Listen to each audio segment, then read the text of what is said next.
Hello, and welcome to the first of this series of 5 programs in which we're going to be looking at some of the key issues facing humanity in the world today, and also looking at what that means for each of us in our own individual lives.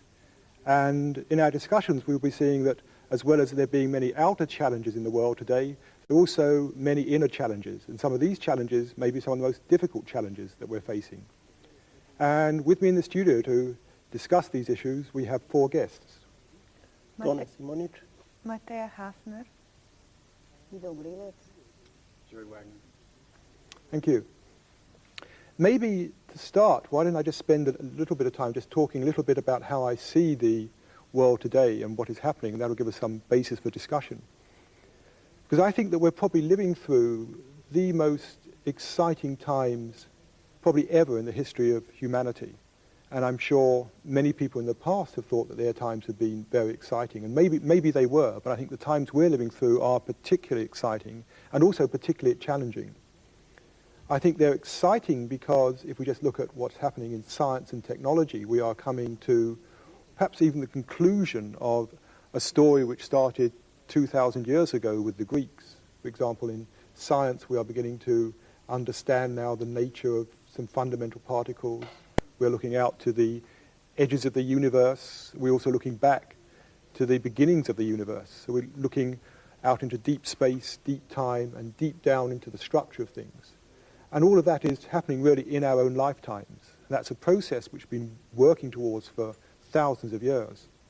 And if we look at technology, I think we can see incredible change in our own lives. We just have to look at how fax machines hardly existed except in businesses 5 years ago, and now so many people have fax machines in their houses, or personal computers. They were science fiction 20 years ago, really, or some of the computers now that we can just write on. They were science fiction 5 years ago, but already they're becoming, well, they're on the marketplace, they're not yet commonplace. I think if we look to the future, it's going to be equally fascinating. Probably what will happen in 10 years' time will be science fiction regarding today's views. In fact, some of it might even be magic. I sometimes think that if Mozart were told 200 years ago that he could take a little disc of plastic that looked a bit like an oyster perhaps, and put it in a little black box and put 2 things in his ears and would be able to hear a symphony in full quality sound, he would just say that's impossible, that's magic. But we now accept that as commonplace. And I think some of the things that we accept tomorrow, 10 years' time as commonplace, would be magic if we were told today what they will be. So that's one thing that's happening, this whole shift in science and technology. But it's also happening faster and faster. We talk about the rate of change speeding up, and we often say the world today is much faster than the world of our parents. I think this speeding up is probably inevitable. It's been going on for a very long time. The world today is much faster than it was 200 years ago, but that was much faster than it was 2,000 years ago, and probably much faster than the world was 200,000 years ago. And one of the reasons for this, I think, is that each new development builds upon the previous stages. So what we're going through now, the information revolution, one reason it's happening so quickly was because the Industrial Revolution gave us factories, means of mass production, mass distribution, so we don't have to reinvent them. It's like we are standing on the shoulders of the Information Revolution. And I think where we're going in the future, we'll be standing on the shoulders of the Information Revolution. So first of all, standing on the shoulders of the Industrial Revolution. Now we'll be standing on the shoulders of the Information Revolution. But we can see this acceleration going on throughout, not just human history, but throughout the history of life itself. And one way I like to depict this is to actually think of us charting the whole of the evolution of life on Earth, which took place over 4 billion years, to condense that and chart it up the side of the World Trade Center in New York, the world's tallest building that's lived in. Because if we chart evolution up the side of the World Trade Center, we see that the ground level is basically the creation of the Earth. And there's 108 floors, and around about the 25th floor, life begins to emerge. Then around the 50th floor, you get more complex cells. Multicellular organisms happen around the 70th floor, and you go on up, you get fish about the 95th floor, and they crawl out onto land about the 97th floor, quite near the top. Dinosaurs are about 104 floors from the top. But to look for humanity, we have to go right into the very top few centimeters of the World Trade Center. Humanity itself appears about the last 10 centimeters. What we call early civilization is probably about 1/10 of a centimeter from the top. The Greeks were about 1/100th of a centimeter. The Renaissance was about 1,000th of a centimeter from the top. And all that we call modern history really happened in just the thickness of a layer of paint on the top of the World Trade Center. So that's an acceleration that's been going on throughout history, and I think that's going to continue. We're going to go faster and faster and faster. And at the same time, I think we're also aware that we are living in very, very dangerous times. We just have to look at what's happening in the environment to see the crisis we're in, whether it's the pollution that we're putting into the atmosphere, carbon dioxide, possibly producing a greenhouse effect, and nobody knows really what the dangers of that will be, or the destruction of the ozone layer, which could be very serious indeed. If we destroy the ozone layer, we might actually destroy life on land. So we're in very, very, very serious times. And that, to me, is what makes these times so interesting and so challenging. Because I think never before, as far as we know, in the history of life on Earth, has a species arisen that can both be so creative, create so much, and understand so much, and yet also be so destructive. I don't think ever before has a species arisen which could actually destroy itself and a large number of other species. So that's how I see the times we're passing through. So I don't know, I mean, how do you see things, or how does that fit with your own views, in your view? Well, I'd say I perfectly agree. Well, what is your view of a crisis? Could you say some more about the crisis in general? Well, I think the crisis we're in is, we see it as an external crisis, and it is. There's a crisis in terms of how we manage the forest. There's a crisis in terms of the pollution. We're also in I think there's an economic crisis coming, and many countries are in states of crisis. But I think a crisis underneath is a sign that the old way is no longer working and something new is being called for. And I think the old way that's no longer working today is something within us. It's the old way of thinking. Our old way of approaching the world isn't working. And I think that's one of the reasons we've got in this crisis. When on the external level, the crisis has come about partly through the population explosion and partly through the explosion of our industrial growth. But behind those is human thinking, and it's human decisions which have created these problems. And I think if we're going to solve the problems, not only must we do everything we can to manage the external manifestation of the problems, but we also need to look within us and say, why is it that a species that on the one hand calls itself so intelligent and creative can also behave in such an insane manner? Because to realize we're destroying the planet and to continue destroying it is insane. So, just about every age, people think that they belong to a really special period of time. What makes you more convinced that we are actually part of a unique era right now? In some senses, I think every age was right. If you were living at the dawn of the Greek culture, that probably was the most significant time so far. If you were living in the Renaissance, that was probably the most special time, most interesting time so far. So I think we are living in the most interesting times so far in the history of the planet. And I say that because I don't think our potential for creativity has ever been so great. I mean, today we can create almost anything we dream of with technology, but also the dangers have never been so great. In the Renaissance or the Greek culture, there wasn't the potential to destroy humanity, destroy the planet perhaps, and that is unique. Now, maybe in the future, the times will be even more challenging, even more exciting, and we will look back on the 20th century and say, oh, that was just a minor thing. But I think these are the most exciting, challenging times so far. I would like to go back to what Mateja asked about the crisis, because I also see it as an opportunity, because all of these environmental problems that we have are, as you also talked about earlier, giving us a very clear indication that we have gone wrong in the material sphere, and that if we don't look at them as really the final things out there, but just symptoms of something deeper that's really within us, I think that's just very educational.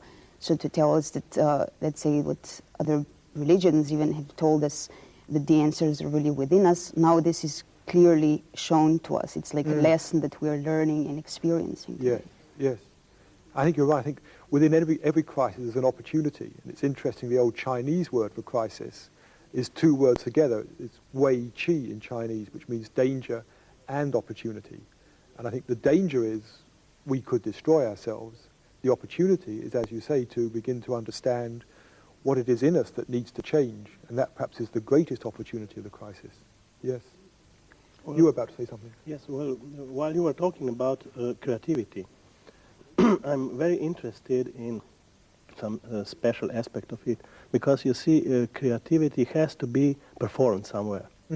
So, the ecological crisis and also political crisis in our world is telling us that we have somehow faced the final limits of possible creativity.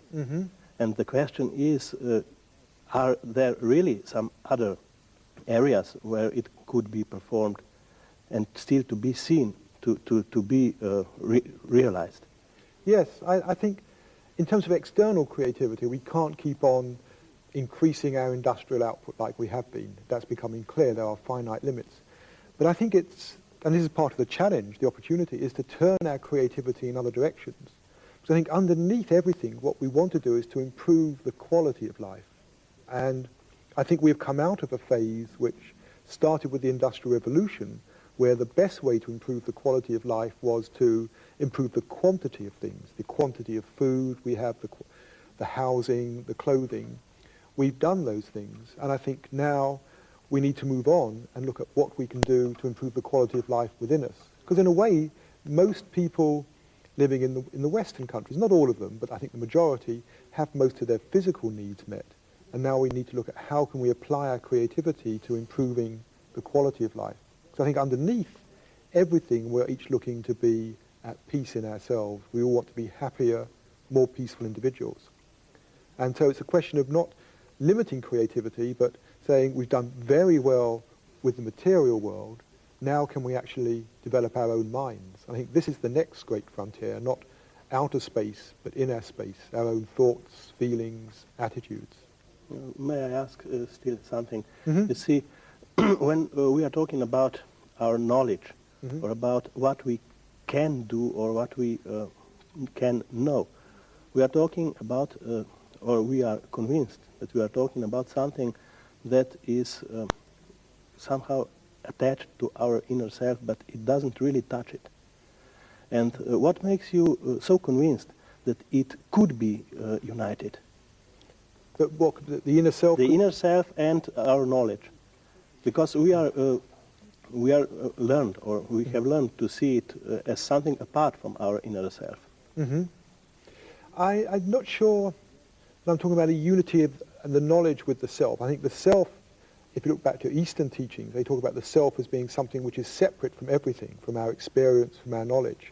And I think what has happened today is we have lost sight of ourselves. We've become so engrossed in things. We've become so caught up with what we do and what we have that we think those things are so important.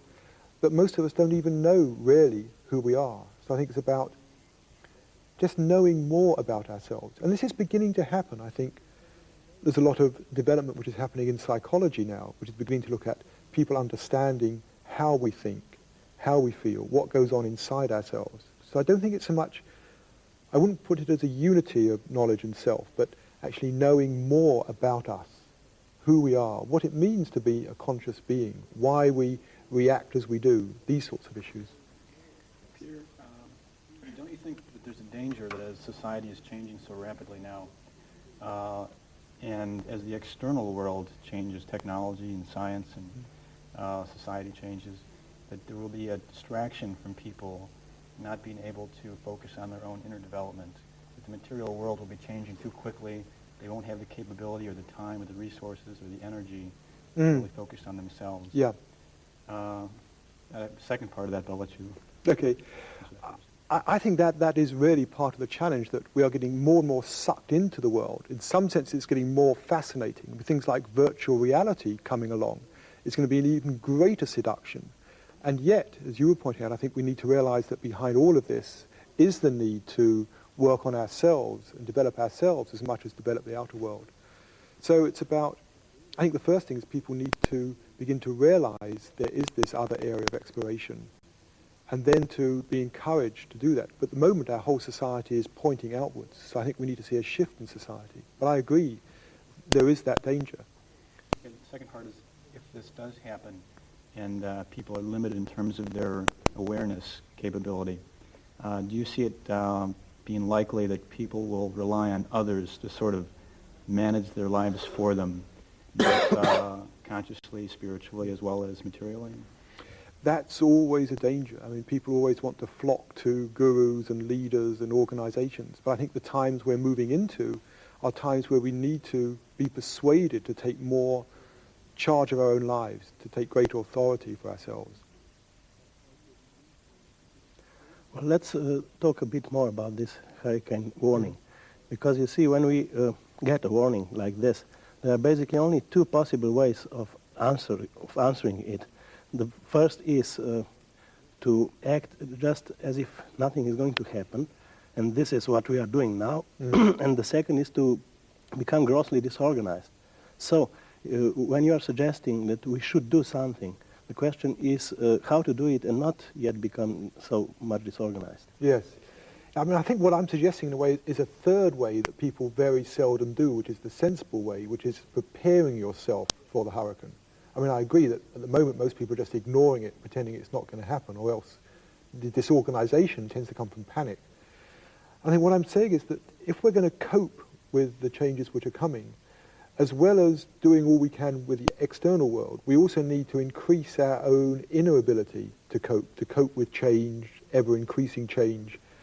And that's an inner shift. And I think at the moment, in our society, we look outwards the whole time and haven't really begun to value the coping abilities that we have. I do think this is really a wonderful analogy here, because it's so graphic. Because what it's telling us, let's say we have a hurricane warning, we have a certain time to prepare ourselves. We certainly have to invest into ourselves, because what we have around us is luggage, or all the stuff in the material world may just eventually be blown away, and we'll be just left with ourselves. And that's what's really most precious. I think it's a wonderful analogy. And it's interesting, I think at the moment, I mean, coming back to what you were saying, it's as if the politicians and media don't even want us to know there's a hurricane coming. It's just saying everything's going to be okay, and technology will solve everything, and we'll get inflation under control, and the economy will be okay. And that's ignoring it.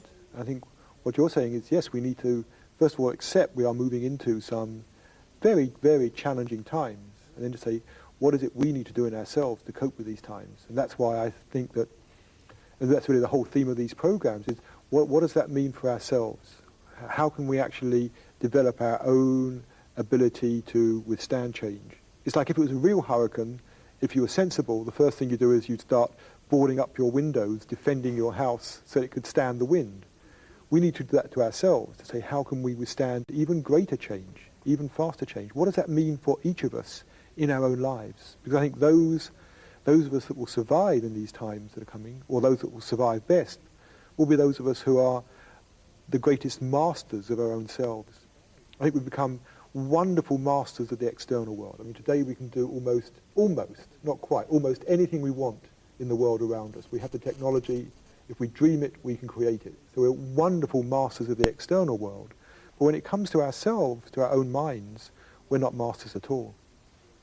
Well, I saw that you didn't react to her analogy to what we have around as luggage.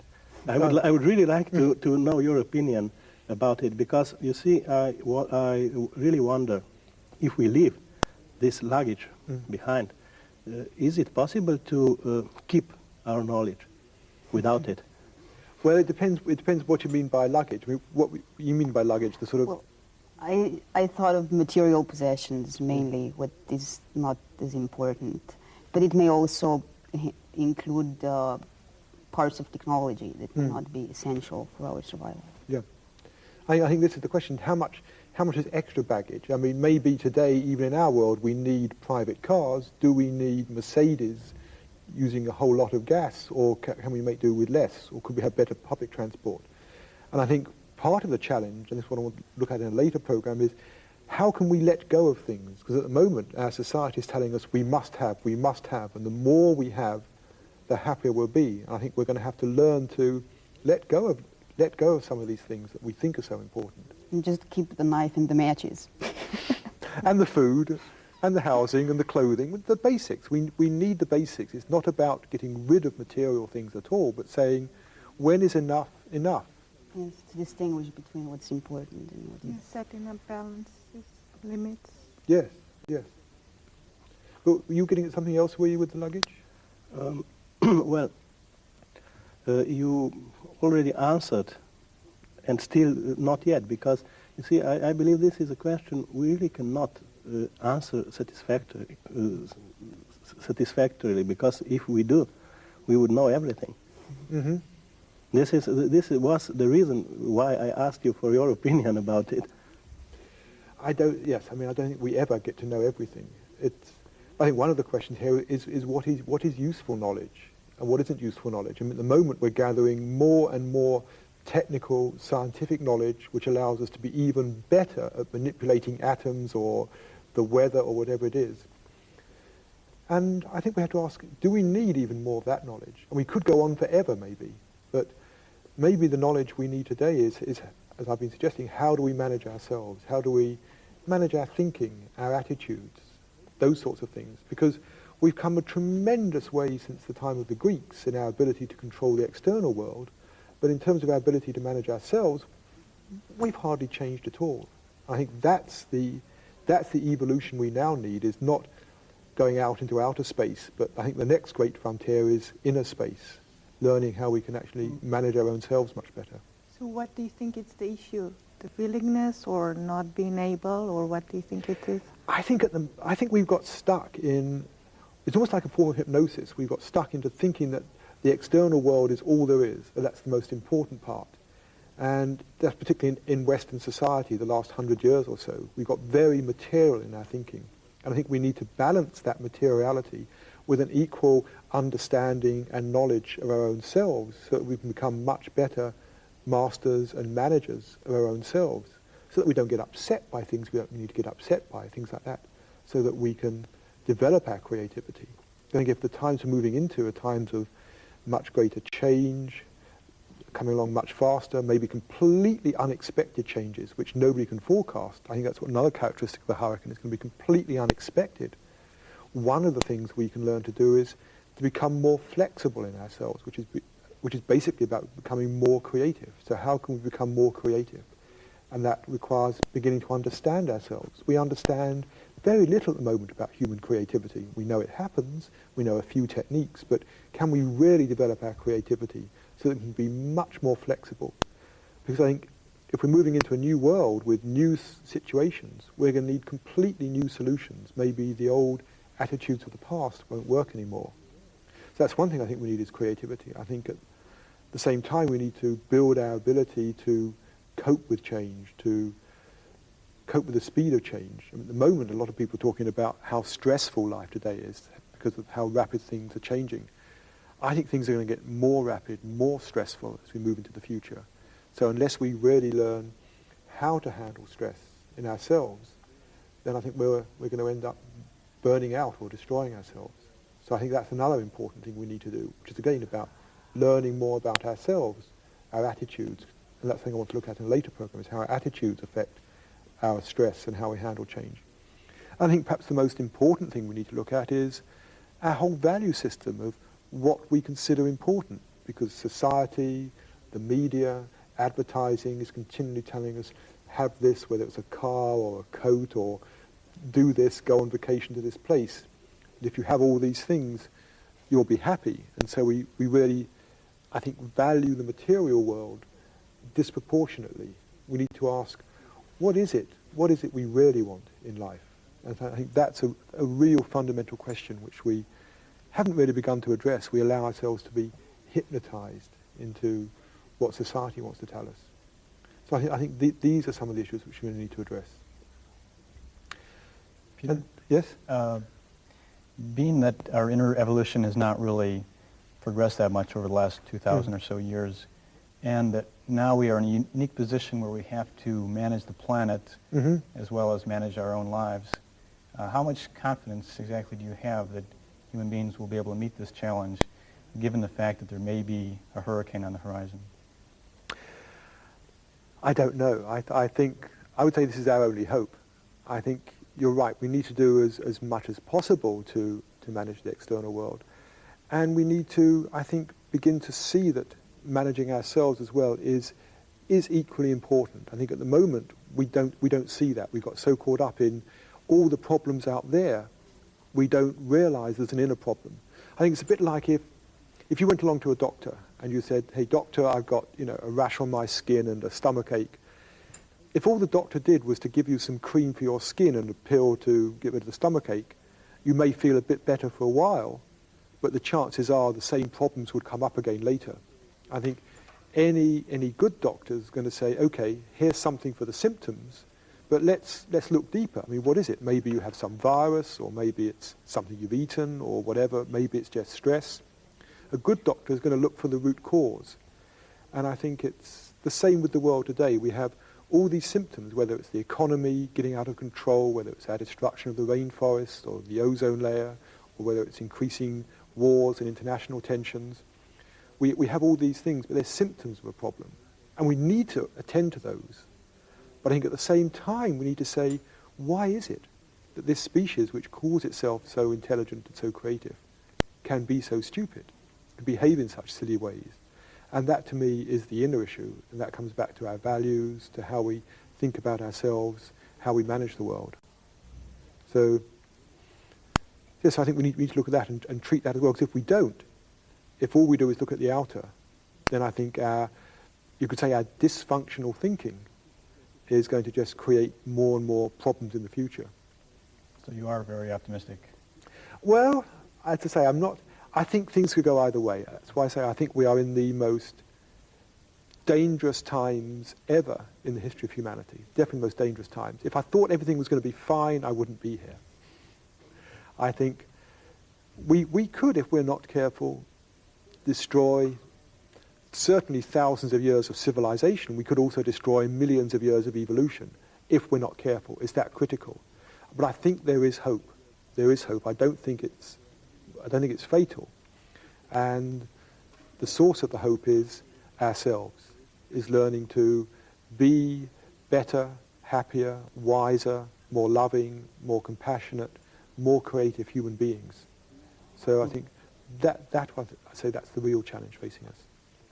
But you see, with knowledge we have now, there is some good thing about it, and that is that when you learn something, you can measure it. You can know, I have learned this much. If we agree that we must start another way, how will we know that we really started it, and how will we know that we are progressing on it? I think we will know that in our own lives. Let's take creativity, for example. If I try some experiments with myself and I realize that, for example, if I meditate or if I take more rest, if that increases my creativity, I see that myself. I may not be able to measure it scientifically, I may not be able to get numbers on it, but if in my own life I experience that I'm being more creative, that is validation. If I can experience that I can live in ever-increasing change without getting so stressed or so tired, then that is its own validation. So I don't think with the inner world we should look to validate it in the same way. It's a different sort of knowledge, but I think it's a knowledge which it comes from our own experience of life, and that and that we cannot question, really. We may sometimes deceive ourselves. We have to be careful of that. Do you think that the modern science emphasizes too much the results, not the process itself? Like, for example, if you say that the blind man cannot judge the event because he or she didn't see it. I think there is, yes, I think there's that externality of science, which, I mean, to a large extent, what has happened in science is it's ignored or decided to not include the consciousness, the human mind, because it is too hard to measure. But I think what needs to happen today is a redressing of that balance, and along with all our knowledge about the material world is begin to develop our knowledge of the inner world. I think that's the crucial thing. We need to redress that balance. And that's really what we want to be looking at in the following programs. And so in the next program, what I want to do is look much more at creativity, at how we can become more creative people, look at what creativity is, then also at the creative process in ourselves and how we can work with that to be more creative. And then in the next program, we'll look at stress in the third program and how we can actually increase our ability to cope with stress. And then in the fourth program, we want to look at the whole question of values that we touched upon. What is really important in our lives? And then in the last program, we'll look at the whole technology, where that's taking us into the future, and how can we actually become better human beings, particularly in our relationships with each other. So I think that's the key issue, is how we actually relate and look after each other.